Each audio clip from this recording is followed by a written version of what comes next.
Now let's talk a bit more about viruses. ठीक है, किसी भी वायरस में न्यूक्लिक एसिड आइदर डीएनए होगा और आरएनए होगा. ये बात अच्छे से मार्क करके लिख लीजिए. वेरी इंपॉर्टेंट है कि किसी भी वायरस में या तो डीएनए होगा या तो आरएनए होगा. No virus contains both DNA and RNA. ठीक है, तो जिन वायरसेस में डीएनए प्रेजेंट होता है उनको हम कहते हैं डीऑक्सी वायरसेस, और जिसमें आरएनए प्रेजेंट होता है उनको हम कहते हैं राइबो वायरसेस. ठीक है, जनरली हम एक आम तौर पर अगर हम बात करें सो जनरली प्लांट वायरसेस में सिंगल स्ट्रैंडेड आरएनए होता है. अभी आप बॉटनी में इसी यूनिट में टीएमवी पढ़ेंगे, बैक्टीरियोफेज पढ़ेंगे, बाकी जितने भी वायरसेस बॉटनी में आप पढ़ेंगे प्लांट्स के कॉन्टेक्स्ट में, वहाँ पर आप देखेंगे कि जो वायरस है उसके पास सिंगल स्ट्रैंडेड आरएनए है. ठीक है, then talking about animal viruses, animals जैसे कि कोरोना वायरस हो गया, भाई उसका तो एग्जाम्पल देने की भी ज़रूरत नहीं है. एनिमल वायरस में आपको याद हो जाना चाहिए कि भाई कोविड था, आप लोग तो देखे ही होंगे. ठीक है, तो इसमें सिंगल स्ट्रैंडेड आरएनए या डीएनए, सिंगल स्ट्रैंडेड डीएनए और आरएनए, मतलब ये काफ़ी डाइवर्स है. इसमें सिंगल स्ट्रैंडेड और डबल स्ट्रैंडेड डीएनए भी हो सकता है और आरएनए भी हो सकता है. दोनों ही हो सकते हैं, या तो सिंगल स्ट्रैंडेड या फिर डबल स्ट्रैंडेड डीएनए और आरएनए दोनों हो सकते हैं. Then talking about bacterial virus, bacteria को जो इन्फेक्ट करेंगे, देखो प्लांट वायरसेस प्लांट्स को इन्फेक्ट करेंगे, एनिमल वायरस एनिमल्स को इन्फेक्ट करेंगे, बैक्टीरियल वायरसेस बैक्टीरिया को इन्फेक्ट करेंगे. इसका बहुत अच्छा एग्जाम्पल है बैक्टीरियोफेज. तो बैक्टीरियोफेज क्या होता है? It is bacteria eating virus. So bacteriophage क्या करता है? ये बैक्टीरिया की बॉडी पे जाके चिपक जाता है. ठीक है, उसके बाद जाके बैक्टीरिया की मशीनरी को ऐसे हाईजैक करता है ना कि वो फटाफट से बैक्टीरिया की बॉडी के अंदर ही फटाफट अपना नंबर बढ़ाने लगता है. और अब बेचारा बैक्टीरिया करे तो करे क्या, वो बचाए कैसे अपने आप को? ठीक है, तो वो बाद में जब उसका वायरसेस का नंबर बैक्टीरियल सेल में बहुत ज़्यादा हो जाता है तो वो बैक्टीरियल सेल बर्स्ट हो जाती है, फट जाती है, और जितने वायरसेस होते हैं वो फिर बढ़ के उनका नंबर बढ़ गया. अब वो बाकी के एनिमल्स, अब वो बाकी के बैक्टीरिया को जाके इन्फेक्ट करने लग जाते हैं. ठीक है, तो बहुत खतरनाक होते हैं बैक्टीरियोफेज. भाई बैक्टीरिया की मशीनरी हाईजैक कर ले रहे हैं, मतलब ऐसा है हम तुम्हारे घर आए और तुम्हारे ही ऊपर कब्जा जमाएं. ठीक है, कि ऐसा है आज से मैं जो काम कहूँगी वो तुम करोगे, ऐसा वाला होता है इनका.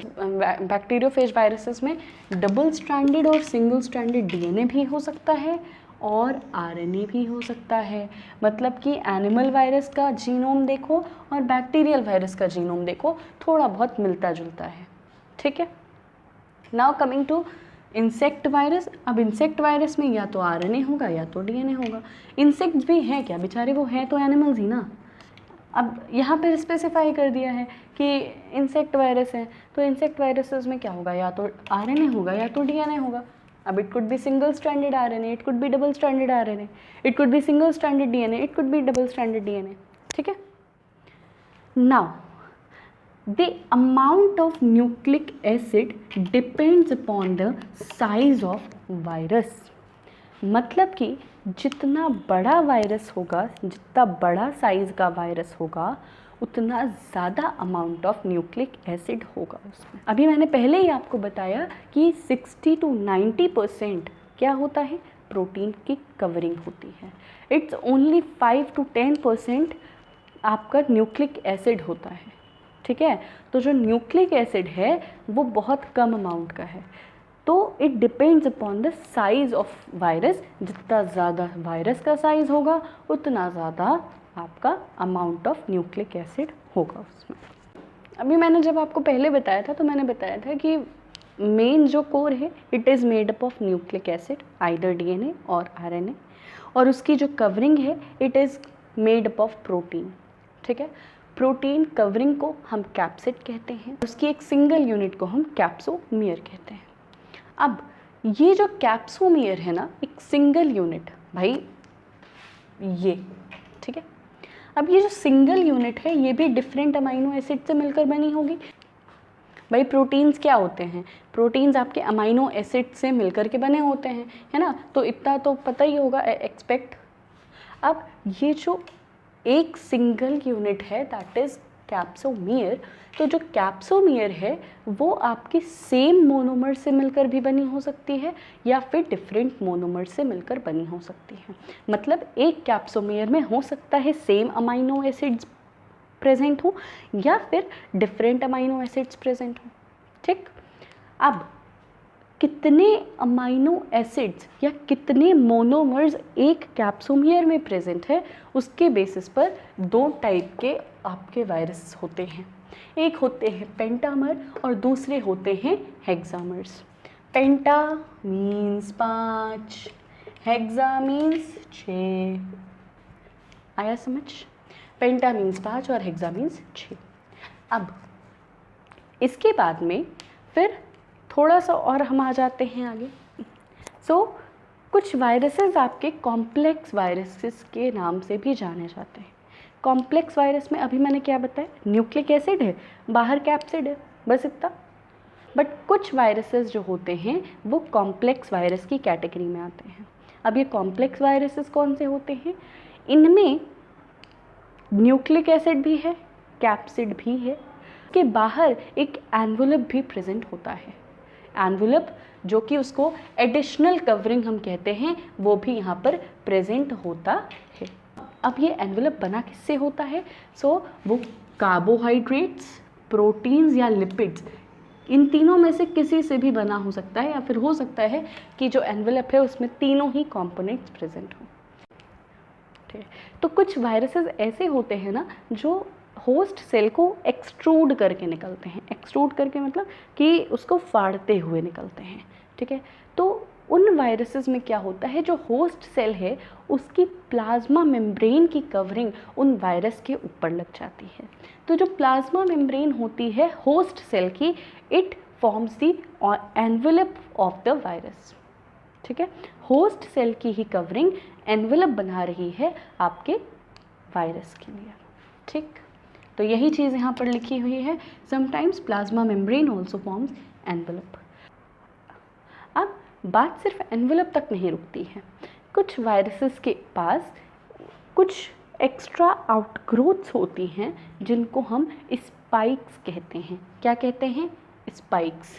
याद करो ज़रा कोरोना वायरस जो देख रहे थे टीवी में, क्या उसमें स्पाइक्स प्रेजेंट थे? याद आ रहा है कुछ? भाई रेड कलर का कुछ देखते थे, उसमें ऐसे डंडी निकली रहती थी, है ना। तो क्या कोरोना वायरस के पास स्पाइक्स प्रेजेंट थे? जाहिर सी बात है, प्रेजेंट थे। सिमिलरली एड्स का जो वायरस होता है दैट इज़ HIV के पास भी स्पाइक्स प्रेजेंट होती हैं, ठीक है। तो स्पाइक्स क्या करती हैं, स्पाइक्स का रोल क्या होता है? So they basically helps in the attachment to the living host, ठीक। या फिर इनका काम आइडेंटिफिकेशन ऑफ वायरसेस में भी आता है, ठीक। तो ये बात आई होप सो क्लियर हो गई होगी।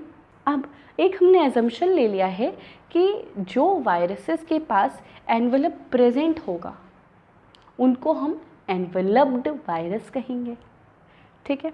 और जिनके पास ये एनवलप एब्सेंट होगा उनको हम नेकेड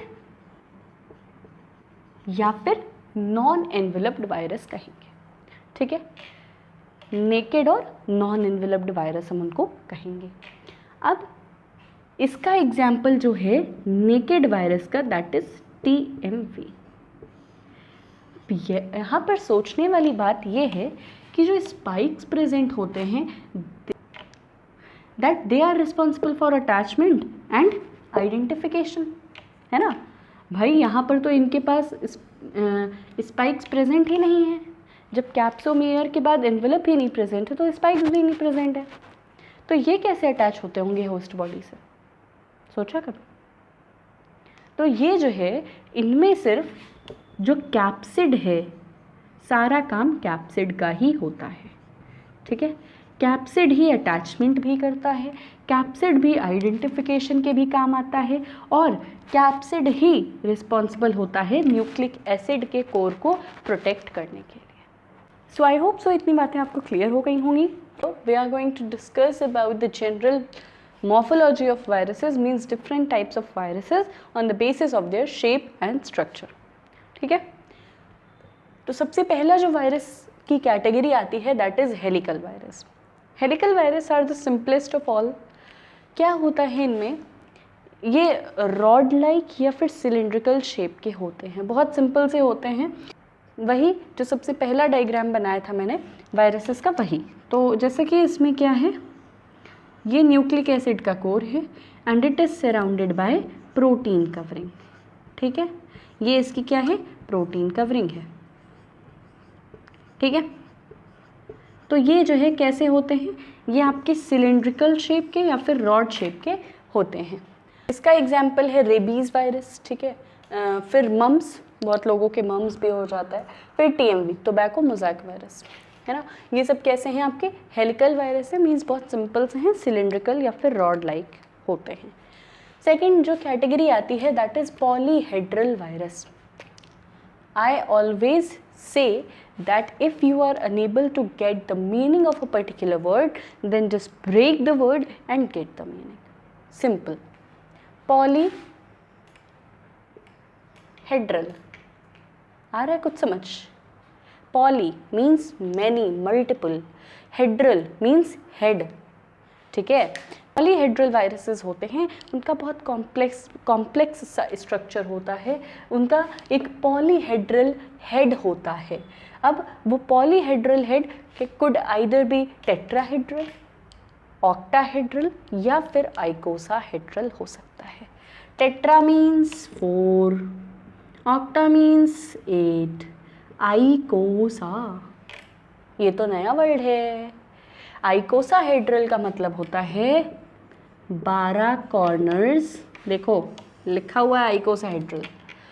आइकोसाहेड्रल जो होता है इसमें 12 कॉर्नर्स होते हैं। वायरस की बात कर रही हूँ मैं, तो अगर कोई है तो ऐसा ऐसा ऐसा ऐसा कुछ कॉम्प्लेक्स सा structure along with 12 corners, 20 triangular faces होते हैं। ठीक है, एंड 30 एजेस होते हैं। तो क्या ये हमको ये याद रखना पड़ेगा?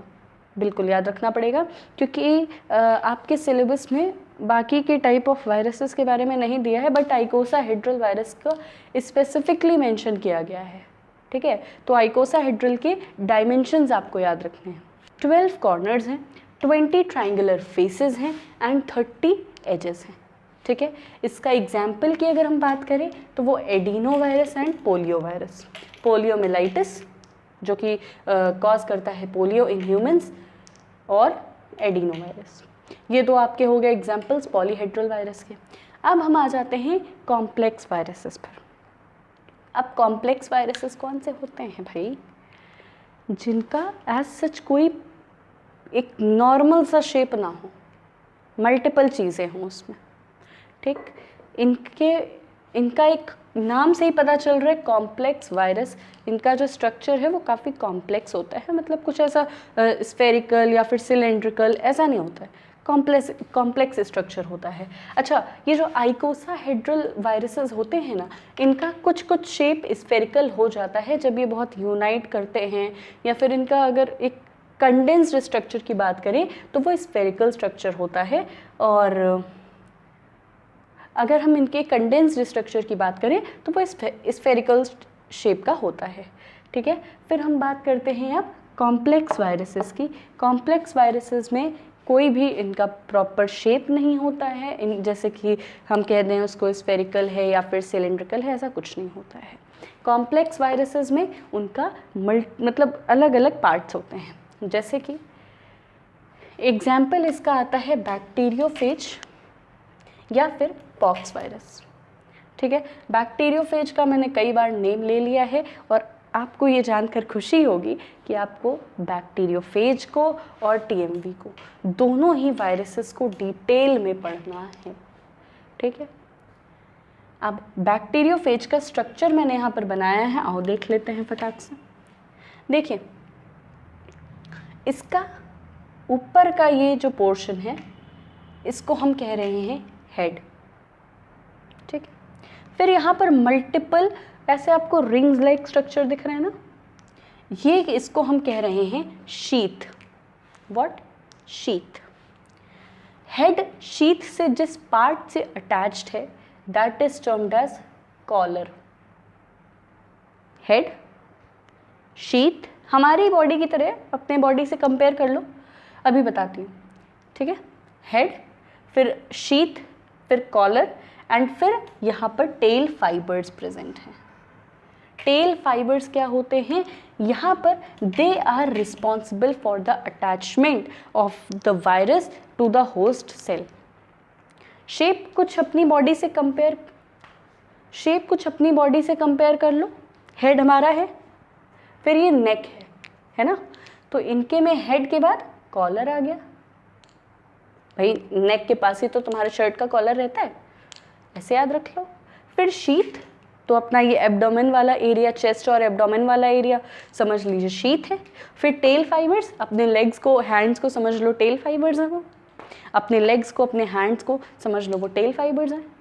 तो हमारी बॉडी से कुछ मिलता जुलता स्ट्रक्चर आप इमेजिन कर सकते हो। होता नहीं है कि हमारी बॉडी जैसा है, नहीं तो नहीं आके बोलो कि हमारी बॉडी जैसा स्ट्रक्चर होता है वायरस का। आपने तो बताया था वो इलेक्ट्रॉन माइक्रोस्कोप से देख सकते हैं।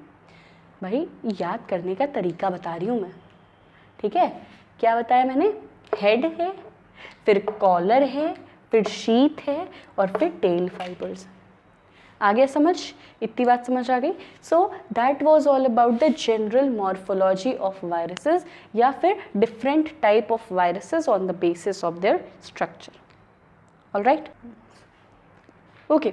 सो कुछ वायरसेस के नेम्स दे दिए गए हैं यहाँ पर, कुछ अलग सा है नहीं, बस कुछ स्पेसिफिक नेम्स दे दिए गए हैं कि किस चीज़ को इन्फेक्ट कर रहा है अगर वायरस, तो उसको हम क्या कहेंगे।